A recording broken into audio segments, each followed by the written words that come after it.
Assalamualaikum warahmatullahi wabarakatuh. Selamat siang semuanya, salam sejahtera bagi kita semua.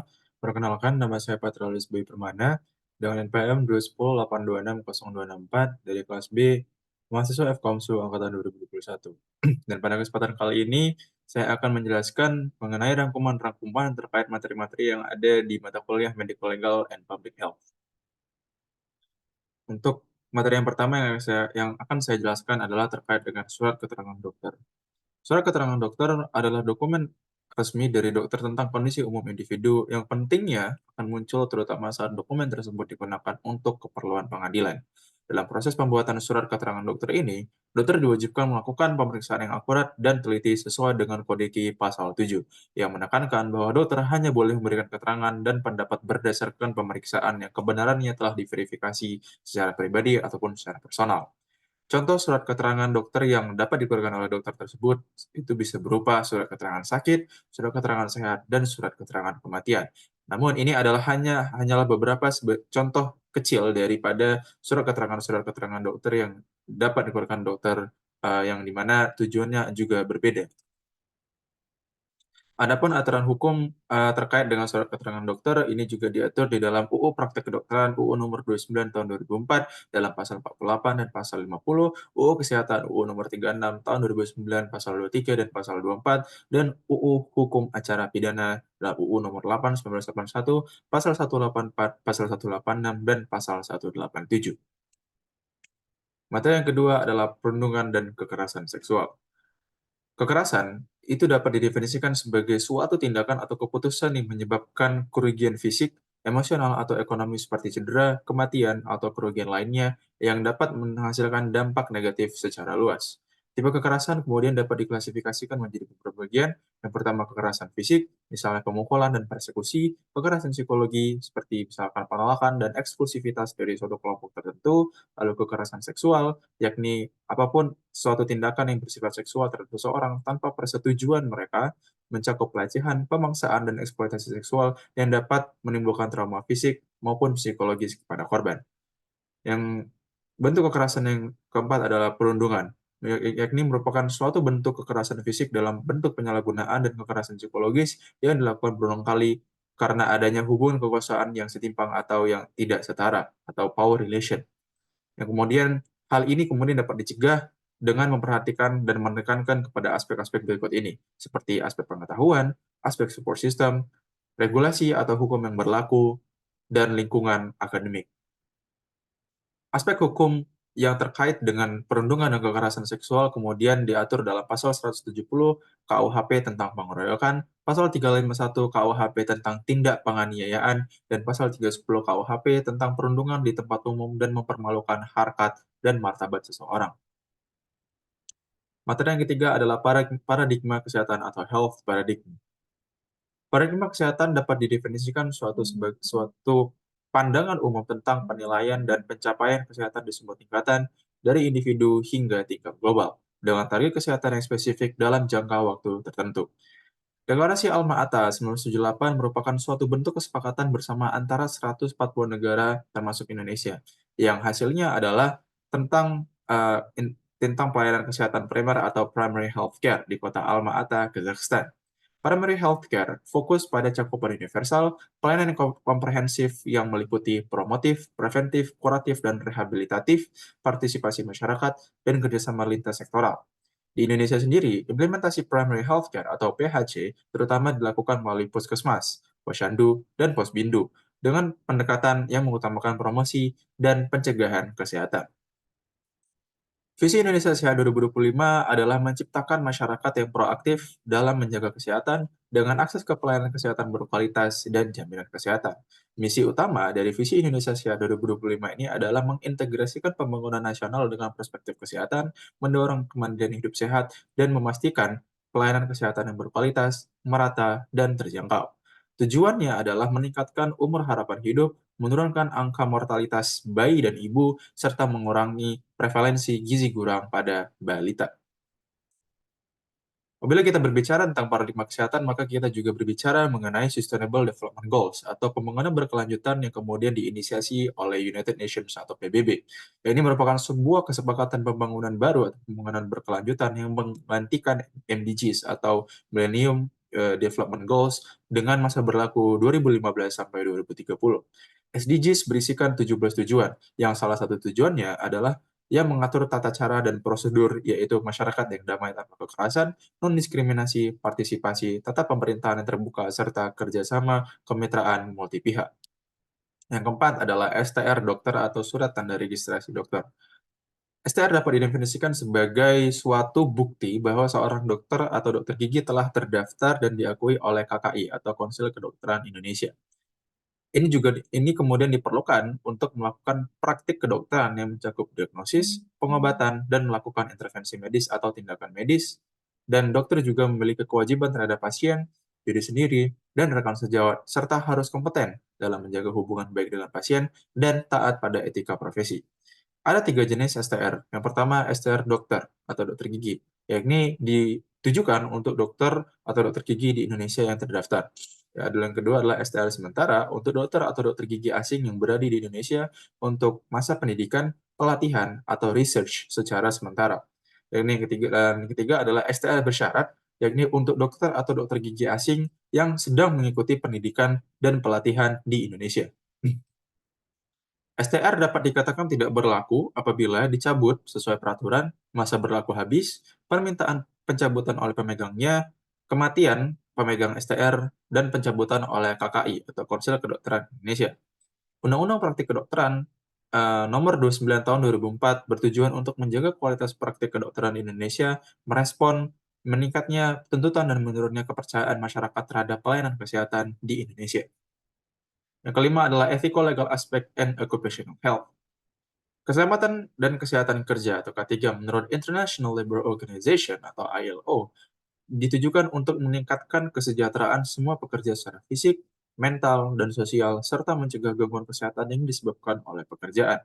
Hal ini melibatkan penciptaan lingkungan kerja yang aman, kondisi kesehatan yang baik bagi para pekerja dan masyarakat sekitarnya, serta kesesuaian antara pekerjaan dan pekerja. Hak pekerja atas K3 ini kemudian dijamin dalam UU Nomor 13 Tahun 2003 tentang Ketenagakerjaan dan peraturan terkait lainnya seperti UU Nomor 36 Tahun 2009 tentang kesehatan, peraturan pemerintah, dan Perpres ataupun peraturan presiden.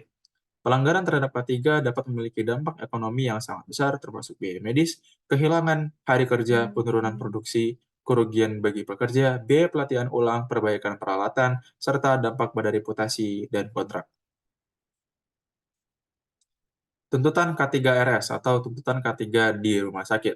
Kebutuhan akan K3RS semakin meningkat karena tuntutan akan mutu pelayanan yang tinggi, karakteristik khusus rumah sakit, dan perlindungan yang diperlukan bagi semua pihak yang terlibat, baik pekerja maupun pasien, dari gangguan kesehatan dan kecelakaan.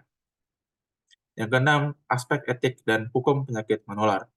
Apabila kita berbicara tentang pasien yang mengidap infeksi daripada penyakit menular, maka pasien tersebut tentu berhak untuk mendapatkan suatu jenis pelayanan kesehatan. Dan mau bagaimanapun, pelayanan kesehatan yang akan dilakukan oleh para tenaga kesehatan yang ada di Indonesia tentu harus didasarkan pada hak asasi manusia atau HAM, yakni hak-hak yang melekat pada semua manusia yang sejak lahir yang diberikan oleh Tuhan Yang Maha Esa dan tidak dapat diganggu-gugat.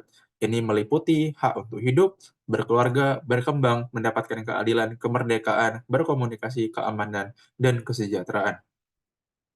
Adapun aspek yang disenggol di dalam adapun aspek yang terkait apabila kita berbicara terkait dengan aspek etik dan hukum penyakit menular, maka kita juga berbicara tentang respect for autonomy, di mana ini juga diatur di dalam pasal 16 Kode Etik Kedokteran Indonesia tahun 2012 bahwasanya setiap dokter wajib merahasiakan segala sesuatu yang diketahui tentang seorang pasien, bahkan juga setelah pasien itu meninggal dunia. Terkait dengan kerahasiaan pasien, pengelolaan informasi pasien HIV/AIDS di tempat kerja juga diatur menurut Kepnaker No. Kep 68 Men IF/IV 2004 tentang pencegahan dan penanggulangan HIV/AIDS. Dalam pasal 6 disebutkan bahwa informasi yang diperoleh dari kegiatan konseling, tes HIV, pengobatan, perawatan, dan kegiatan lainnya harus dijaga kerahasiaannya seperti yang berlaku pada bagi data rekam medis. Selain itu, kita berbicara tentang aspek beneficence, di mana di dalam pasal 12 dalam Kode Etik Kedokteran Indonesia disebutkan bahwa dalam melakukan pekerjaannya, seorang dokter wajib memperhatikan keseluruhan aspek pelayanan kesehatan, yakni meliputi promotif, preventif, kuratif, rehabilitatif, dan paliatif, baik fisik maupun psikososial kultural pasiennya, serta berusaha menjadi pendidik dan pengabdi sejati masyarakat yang kemudian dapat menimbulkan suatu keberuntungan atau keuntungan bagi pasien tersebut. Itulah kenapa beneficence menjadi salah satu yang dikaitkan dengan pembahasan kali ini. Lalu kita berbicara tentang aspek hukum yang terkait dengan kerahasiaan pasien HIV/AIDS ini juga diatur dalam Kode Etik Administrator Rekam Medis dan Informasi Kesehatan, yakni selalu menyimpan dan menjaga data rekam medis serta informasi yang terkandung di dalamnya sesuai dengan ketentuan prosedur manajemen, ketetapan pimpinan institusi, dan peraturan perundang-undangan yang berlaku. Selalu menjunjung tinggi doktrin kerahasiaan dan hak atas informasi pasien yang terkait dengan identitas individu atau sosial, dan administrator informasi wajib mencegah terjadinya tindakan yang menyimpang dari kode etik profesi. Dalam kode etik rumah sakit atau kodersi yang berkaitan dengan manajemen informasi kesehatan, ini juga diatur dalam pasal 4 bahwasanya rumah sakit harus memelihara semua catatan atau arsip baik medik maupun non-medik secara baik. Pasal 9 rumah sakit harus mengindahkan hak-hak asasi pasien. Pasal 10 rumah sakit harus memberikan penjelasan apa yang diderita pasien dan tindakan apa yang hendak dilakukan. Dan pasal 11 rumah sakit harus meminta persetujuan pasien informed consent sebelum melakukan tindakan medik. Undang-undang yang di mana ini terdapat pada Undang-Undang Nomor 8 Tahun 1999 tentang Perlindungan Konsumen. Hak pasien juga diatur di dalam UU Nomor 36 Tahun 2009. Di dalam pasal 5 ayat 1, hak untuk memperoleh akses yang sama atas sumber daya kesehatan. Ayat 2, hak memperoleh pelayanan kesehatan yang aman, bermutu, dan terjangkau. Ayat 3, hak untuk secara mandiri dan bertanggung jawab menentukan sendiri pelayanan kesehatan yang diperlukan bagi dirinya. Pasal 7, hak untuk mendapatkan informasi dan edukasi tentang kesehatan yang seimbang dan bertanggung jawab. Pasal 8, hak untuk memperoleh informasi tentang data kesehatan dirinya, termasuk tindakan dan pengobatan yang telah maupun yang akan diterima dari tenaga kesehatan. Kewajiban dokter terhadap pasien kemudian juga diatur di dalam Kode Etik Kedokteran Indonesia pasal 14, 15, 16, dan 17. Pelayanan kesehatan tentu harus menggunakan metode-metode yang disebutkan seperti misalkan promotif, preventif, kuratif, dan rehabilitatif. Materi yang ketujuh adalah terkait dengan dokter keluarga. Dokter keluarga bisa dibilang timbul akibat adanya sistem pelayanan kesehatan Indonesia yang bisa dibilang menghadapi masalah serius seperti misalkan tidak terstruktur, pelayanan sistem kesehatan Indonesia yang tidak terstruktur, terfragmentasi, mahal, dan kurang kemanusiaan. Maka dari itu, dokter keluarga hadir sebagai agen perubahan. Mereka adalah individu atau kelompok yang berkomitmen untuk membawa perubahan yang positif dengan berpegang pada nilai-nilai kebenaran, moral, dan etika. Mereka juga berperan dalam halnya promosi kesehatan manusia sambil melindungi dan memajukan hak asasi manusia. Adapun prinsip dokter yang baik di masa kini meliputi keagamaan, kemanusiaan, etika, patuh pada hukum dan peraturan, dan idealisme. Wujud dokter yang baik kemudian dikenal sebagai dokter 5 bintang atau five star doctor, yakni dokter yang mampu menyediakan pelayanan kesehatan atau penyedia pelayanan kesehatan, pembuat keputusan, manajer sumber daya kesehatan, komunikator, dan pemimpin komunitas. Yang ke-8 adalah rekam medis. Rekam medis dapat didefinisikan sebagai suatu dokumen tentang pasien yang mencatat informasi dasar, pemeriksaan, pengobatan, dan tindakan medis di fasilitas kesehatan, baik itu rawat jalan ataupun rawat inap, yang kemudian ini dapat dikelola oleh pemerintah ataupun swasta. Rekam medis dokter keluarga terdiri dari beberapa bagian seperti RK dan rencana RPT, RPS dan hasil pemeriksaan, dan pengelolaan tindakan medis dan rencana tindak lanjut. Menurut UU Praktik Kedokteran Nomor 29 Tahun 2004, rekam medis adalah berkas yang berisi informasi tentang identitas pasien, hasil pemeriksaan, pengobatan, tindakan, dan layanan lain yang diberikan. Adapun manfaat rekam medis, yakni membantu administrasi pasien dan pelayanan kesehatan, mendukung perencanaan dan evaluasi pelayanan medis, memfasilitasi komunikasi antar petugas kesehatan, penting untuk perlawanan hukum, disiplin, dan etika, menjadi rujukan untuk pendidikan dan pelatihan, dan menjadi sumber data untuk penelitian kesehatan. Bentuk rekam medis terbagi menjadi dua, berkas keluarga atau family folder, dan buku kesehatan keluarga. Isi rekam medis meliputi data dasar keluarga yang meliputi informasi demografi, riwayat kesehatan, data biologis, tindakan pencegahan penyakit, faktor risiko, kondisi lingkungan, struktur, dan fungsi keluarga. Data klinik meliputi tanggal kedatangan, keluhan, hasil pemeriksaan fisik, pemeriksaan penunjang, diagnosis, rencana pengobatan, dan perkembangan pengobatan. Pengelolaan rekam medis dokter keluarga melibatkan berbagai alat evaluasi keluarga, seperti genogram keluarga, siklus kehidupan keluarga, peta keluarga, penilaian fungsi keluarga, dan penilaian sumber daya keluarga. Yang kesembilan adalah home visit. Home visit adalah penyediaan peralatan dan layanan kepada pasien di rumah sakit, di rumah, maaf, di rumah untuk tujuan pemulihan atau recovery dan pemeliharaan tingkat maksimal kenyamanan, fungsi, dan kesehatan. Alasan home care ini diperlukan karena yang pertama, peningkatan jumlah populasi lanjut usia dan individu rentan, meningkatnya prevalensi penyakit yang membatasi fungsi seperti stroke, osteoporosis dan ulkus kaki diabetik, peningkatan jumlah pasien yang memilih tinggal di rumah, dukungan sosial yang kurang memadai, dan masalah aksesibilitas. Alasan untuk melakukan panggilan ke rumah, pertama, pasien tidak dapat melakukan perjalanan ke klinik karena masalah mobilitas, gangguan kognitif, ataupun kondisi kejiwaan, memfasilitasi transisi perawatan dan mengurangi rawat inap, diperlukannya observasi langsung terhadap lingkungan pasien, dan permintaan dari pasien ataupun keluarga. Jenis layanan dari home visit ini antara lain penilaian pasien, manajemen penyakit, perawatan pasien sekarat, tindak lanjut rawat inap, dan layanan concierge. Yang ke-10 adalah travel medicine.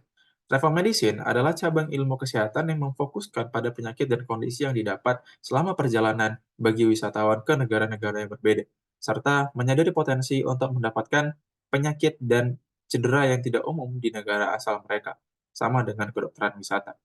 Tujuannya adalah mengidentifikasi penyakit yang mungkin terjadi, mengidentifikasi vaksin yang diperlukan atau disarankan untuk perjalanan, memberikan nasihat kesehatan rutin untuk kenyamanan perjalanan, mengenali identitas pasien untuk memudahkan akses layanan kesehatan jika semua layanan kedokteran perjalanan tidak tersedia. Ruang lingkup ini mencakup mengidentifikasi penyakit yang mungkin terjadi di berbagai daerah dan negara, mengidentifikasi vaksin yang diperlukan atau disarankan, memberikan nasihat kesehatan rutin untuk kenyamanan perjalanan dan akses ke pelayanan kesehatan. Persiapan sebelum perjalanan ini mencakup mengetahui detail perjalanan termasuk negara dan daerah tujuan, tipe wisata, akomodasi, dan durasi tinggal, memperhitungkan aktivitas khusus, kebutuhan spesifik, risiko penyakit tertentu, pengalaman wisata sebelumnya, dan ketersediaan fasilitas di kesehatan tujuan, fasilitas kesehatan di tujuan, mendapatkan riwayat kesehatan yang rinci, termasuk penggunaan obat-obatan dan riwayat imunisasi, dan menyesuaikan kebutuhan imunisasi dan pencegahan malaria sesuai kebutuhan. Yang 11 adalah keselamatan kesehatan kerja atau K3. K3 adalah ilmu dan praktik untuk mencegah kecelakaan, kebakaran, peledakan, polusi, penyakit, dan risiko lainnya di tempat kerja. K3 K3 kemudian, memiliki 2 komponen, yang pertama keselamatan atau safety, yakni melindungi pekerjaan dari orang lain, merawat tempat kerja, dan lingkungan, menjamin kelancaran proses produksi. Komponen kedua adalah kesehatan atau health, di mana mencegah dan mengobati penyakit pekerja dan menciptakan lingkungan kerja yang sehat. Dasar hukum K3 kemudian diatur di dalam yang pertama Undang-Undang Nomor 1 Tahun 1970 tentang Keselamatan Kerja, Peraturan Menteri Nomor 5 Tahun 1996 tentang Manajemen K3, dan Peraturan Menteri Nomor 4 Tahun 1987 tentang Panitia Pembina K3. Adapun tujuan dari K3 sendiri yang pertama melindungi keselamatan tenaga kerja, mengoptimalkan penggunaan sumber daya produksi, dan meningkatkan kesejahteraan dan produktivitas nasional. Sasaran ketiga melindungi operator dan orang lain di tempat kerja, memastikan penggunaan peralatan yang aman, dan memastikan kelancaran proses produksi. Adapun faktor-faktor yang dapat mempengaruhi K3 antara lain beban kerja seperti fisik, mental, dan sosial, kapasitas kerja seperti pendidikan, keterampilan, kebugaran, dan gizi, dan lingkungan kerja seperti fisik, kimia, biologi, ergonomi, dan psikososial. Adapun faktor yang dapat membahayakan pekerja di tempat kerja antara lain faktor biologi seperti bakteri, virus, jamur, ataupun binatang, kimia seperti cairan, gas, debu, dan zat-zat beracun, fisik mekanik seperti suhu, cahaya, getaran, dan radiasi, biomekanik gerakan berulang, postur kerja dan pengangkutan manual, dan psikososial seperti stres, kekerasan, dan lingkungan kerja yang tidak sehat. Langkah pencegahan kecelakaan kerja antara lain identifikasi bahaya, penilaian risiko, dan pengendalian risiko. Yang kedua belas adalah kesehatan lingkungan. Menurut WHO, kesehatan lingkungan adalah keseimbangan ekologi antara manusia dan lingkungan untuk menjaga kesehatan manusia. Sementara menurut Huxley, kondisi lingkungan yang mendukung kesehatan lingkungan merupakan kondisi lingkungan yang mendukung keseimbangan ekologi antara manusia dan lingkungannya, memastikan kualitas hidup manusia yang sehat dan bahagia. Dan salah satu hal yang dapat mempengaruhi kesehatan lingkungan tak lain dan tak bukan adalah limbah. Benda yang tidak lagi diperlukan oleh masyarakat atau dianggap tidak berharga. Menurut Peraturan Pemerintah Nomor 101 Tahun 2014 dan Keputusan Menperindak RI Nomor 213 MPP KIP 1997 mendefinisikan limbah sebagai sisa atau bekas dari kegiatan produksi yang fungsinya sudah berubah dari semula. Jenis limbah ini bisa berupa padat, cair, ataupun gas. Berdasarkan jenis senyawanya, limbah kemudian dapat digolongkan sebagai limbah organik, non-organik, dan B3 atau bahan berbahaya dan beracun, dan berdasarkan wujudnya dan sumbernya, limbah dapat diklasifikasikan menjadi limbah pemukiman, industri, pertambangan, medis, ataupun rumah sakit. Yang terakhir, materi yang terakhir adalah eutanasia. Eutanasia dapat didefinisikan sebagai suatu tindakan yang bertujuan untuk mengakhiri hidup seseorang secara sengaja dan dengan disengaja. Biasanya dilakukan oleh tenaga medis atau pihak lain dengan izin pasien atau wakilnya. Tujuan utama dari eutanasia adalah untuk mengakhiri penderitaan yang tidak tertahankan atau kondisi yang tidak bisa diobati lagi bagi individu yang menderita penyakit terminal atau kondisi medis yang parah. Ada dua jenis eutanasia. Yang pertama ada eutanasia aktif, yang melibatkan tindakan langsung untuk menyebabkan kematian seseorang, seperti memberikan dosis obat yang mematikan. Eutanasia pasif ini terjadi ketika perawatan yang dapat memperpanjang hidup seseorang ditarik atau tidak diberikan, dengan tujuan membiarkan alam menjalankannya dan menyebabkan kematian secara alam. Eutanasia kemudian atau dipertimbangkan sebagai suatu hal yang sangat kontroversial dan memiliki banyak implikasi etis, moral, dan hukum. Beberapa argumen mendukung eutanasia sebagai hak individu untuk mengakhiri penderitaan mereka dan memiliki kontrol atas keputusan akhir mereka sendiri. Di sisi lain, banyak yang menentangnya karena alasan moral, agama, dan khawatir akan penyalahgunaan serta dampaknya terhadap nilai-nilai kemanusiaan. Namun, di dalam pasal 344 KUHP, Kitab Undang-Undang Hukum Pidana, menyatakan bahwa barang siapa menghilangkan nyawa orang lain atas permintaan orang yang akan mati atau atas persetujuannya dihukum karena pembunuhan dengan maksud baik. Ini menunjukkan bahwa tindakan mengakhiri hidup seseorang atas permintaan atau persetujuannya, bahkan jika dianggap sebagai pilihan untuk mengakhiri penderitaan, masih dianggap sebagai pembunuhan dalam hukum pidana. Sekianlah dari presentasi terkait rangkuman-rangkuman dari materi mata kuliah Medical Legal and Public Health. Saya tutup dengan billahi fisabilil haq fastabiqul khairat. Assalamualaikum warahmatullahi wabarakatuh.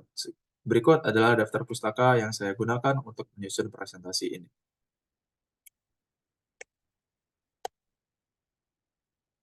Terima kasih. Assalamualaikum.